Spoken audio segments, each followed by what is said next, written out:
not digesting this thing, man? Go ahead. Then did I eat it, and it was in my mouth as honey for sweetness. And he said unto me, Son of man, go, get thee unto the house of Israel. And there it goes again. Get thee unto the house of Israel. See, these scriptures should be read on the street more. Because this goes, I mean, you can build off of this. This is like a base scripture. You can build off of this. Because when you're reading this leads you to other scriptures, you know? And it's direct. Go ahead. And speak with my words unto them. For thou art not sent to a people. Not with the glorious Quran, you know, not with the Talmud or the Talmudi, not with the book of Yasha, not with the Egyptian book of the dead, not with the the book of Yasha, not with the book of Enoch. Yeah, all of them different books. Go ahead. For thou art not sent to a people of a strange speech and of a hard language, but to the house of Israel. Not to many people of a strange speech and of an hard language, whose words thou canst not understand. Surely had I sent thee to them, they would have hearkened unto thee. But the house of Israel will not hearken unto thee, for they will not hearken unto me. For all the house of Israel are impudent and hard-hearted. Behold, I have made thy face strong against their faces, and thy forehead strong against their foreheads, as an adamant harder than flint. Yeah, like we'll be speaking, you know, we'll talk to a person come up, and if the person can't get it and he bucks up as to what we're breaking down, a lot of times you see us get so mad that we tell the guy, just walk on down the street.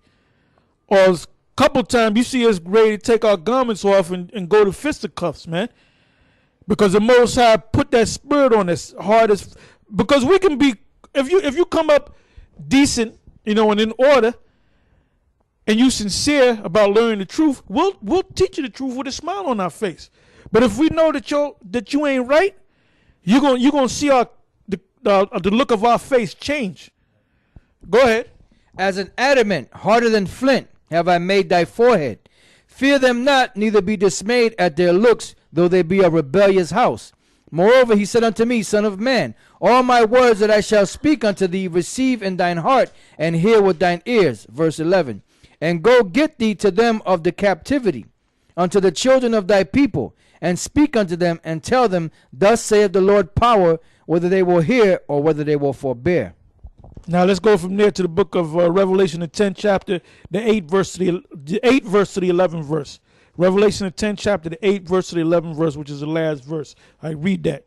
Revelation chapter 10, verse 8. And the voice which I heard from heaven spake unto me again, and said, Go and take the little book which is open in the hand of the angel which standeth upon the sea and upon the earth. And I went unto the angel and said unto him, Give me the little book. And he said unto me, Take it and eat it up, and it shall make thy belly bitter, but it shall be in thy mouth sweet as honey. And I took the little book out of the hand of the angel's hand and ate it up, and it was in my mouth sweet as honey. And as soon as I had eaten it, my belly was bitter. Yeah, and that's talking about, like I said, you got these guys that have been in here for the last 3 years and change, and they're just now digesting the book, and they're feeling the bitterness of the book. So, like I said, don't be surprised if guys think they know more than the elders, all right? Or don't be surprised if a guy come up every week and he's talking about the elders broke that down wrong and the elders broke that down wrong and they broke this down wrong, and I'm gonna break it down the right way. You still a novice, man. Okay? Like they say in the street, you gotta slow your roll. All right? Go ahead. It says, And he said unto me, Thou must prophesy again before many peoples and nations and tongues and kings. That I was referring to John, which that right there proves reincarnation. Because if you want to stump somebody that claims they know the Bible, you ask them about John. You ask them when he was sentenced to on the salt mines of the island of Patmos. That what time period was he sentenced? And if they somewhat studious in the scriptures, they might tell you anywhere between about 96 to about 100 AD. So you might ask him, well, how old was he? Well, we don't know exactly how old he was, but he was up in age. He had to be maybe 90, maybe 100, give or take a couple of years. So now, what do you think happened maybe 200 years later? Most likely he would have died, right? Because the scriptures tell you about a man's life. Back when you go to the book of Genesis, the average man lived to be 800, 900 plus years old. When you go to Genesis, the 6th chapter, it tells you about how the Most High cut the years down to 120, and then the last time he cut the ages down was to 70, and with strength you can live to be 80. Now you have people out there that live to be 90 and 85 and 105, and the reason why if you check them people out, they have to take medication and they constantly got to go to the doctor, all right? Or they got to take some type of medication to keep them going. They just can't live like that to be that old, okay? I go read that again. It says Revelation 10 and 11. And he said unto me, thou must prophesy again before many peoples and nations and tongues and kings. So you would ask that guy when you got into that whole spiel about how old John was, the life expectancy now, and he would agree if he understood the scriptures, 70 to 80 years old. So according to this, John had to die. All right, he eventually died. But it said that he was going to prophesy to many nations, kings, tongues.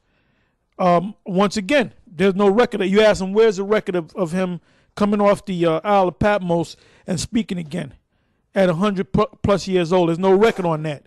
So what does that mean? That means in the reincarnation, on the other side of the world, he's going to prophesy again. And that doesn't just apply to John. That applies to all the prophets. Because now we're on the uttermost side of the earth prophesying, doing the same thing that we did back 2,000 years ago in the Roman Empire. Okay? Now let's go from there to 1 Timothy's, the 3rd chapter, from the first, 1 Timothy's, the 3rd chapter, the 1st verse to the 16th verse, which is the whole chapter. All right, go ahead. 1 Timothy chapter 3 verse 1. This is a true saying, if a man desire the office of a bishop, he desireth a good work. A bishop then must be blameless, the husband of one wife, vigilant, sober, of good behavior, given to hospitality, apt to teach. Not given to wine, no striker, not greedy of filthy lucre, but patient, not a brawler, not covetous. One that ruleth well his own house, having his children in subjection with all gravity.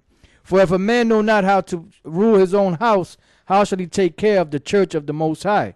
Not a novice, lest being lifted up with pride, he fall into the condemnation of the devil. Now the word novice doesn't mean young, it means new. So a lot of you guys that had 3+ years in this thing, you're still novices. All right? You're still learning things. You're still experiencing things, all right? You can't compare yourself to a guy that's been in this thing for 20 or more years, because the things that you're experiencing, they've experienced many times, you know?